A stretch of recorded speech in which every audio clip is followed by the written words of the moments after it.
julle het obviously nou gesien hoe ons nou met Lindy werk en hoe amazing sy is. So ons wil graag hierdie met julle deel oor hoe haar ervaring was. So hierdie kom regtig uit haar hart uit. Ons het nie vir gesê wat sy moet sê nie.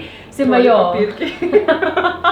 Lindy, hoe was dit vir jou? Nee, ek moet sê dit is ek dink dit is iets wat 'n mens verwag nie. Ek stap in en dan verwag mens die ergste, maar dit was eintlik nie so erg geweest nie, behalwe op die stoel. Daai pauses was bietjie.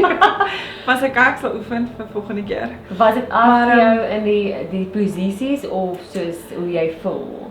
In die begin was dit hoe ek voel, maar ek dink hoe meer 'n mens dit doen, hoe gemakliker raak jy. So daar die laaste paar pauses, dan sit soos weet jy dit.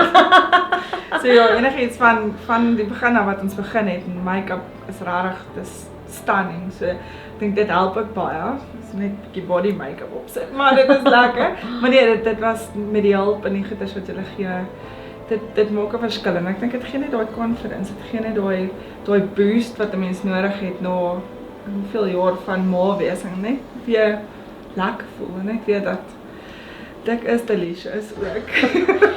So Lindy het die kompetisie gewen waar sy gesê het sy is dik en delicious, né?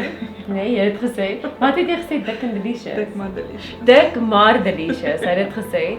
So maar dit is eintlik so 'n mooi storie wat Lindy hier is, want sy is hierso omdat sy haarself wil embrace en omdat sy het ingeskryf omdat sy haarself weer wil lief hê. En daar's so baie vrouens soos jy daar buite en ek meen even ek ook. Vir my sal dit ook soos 'n bietjie scary wees om dit te doen. Sal jy dit voorstaan vrouens? Absoluut. Veral vrouens wat plus size is, dink hulle kan dit nie doen nie. Ja. En as hulle kurwes het dan dink hulle hoor hierso, dit is nie mooi genoeg nie, maar ek meen dit is amazing hoe stunning dit ja, is. met die regte guidance en hoe jy vir 'n mens wys hoe om te pose op die regte manier om daai bietjie ekstra kurwes of om te draai. Ek dink ja, mens moet dit net jy gaan moet kom. Jy gaan net dit moet self ervaar want dit is net dis out of this world. Dis rarig. Ek het gedink ek sal dit ooit doen nie, maar hier is ons tyd. Ons het gedink. Ek kan net traantjies in Lindy se oë sien. Ja, dit was rarig. Dit was dankie. En julle doen amazing werk. So dis rarig net lekker. Dis 'n groot plesier.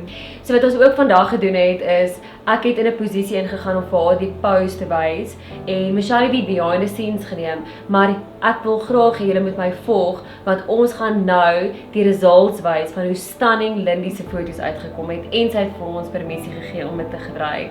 So ja, maak seker om ons te volg en onthou, jy kan ook dit doen. Maak nie saak wat se size jy is nie en ons sien jou binnekort.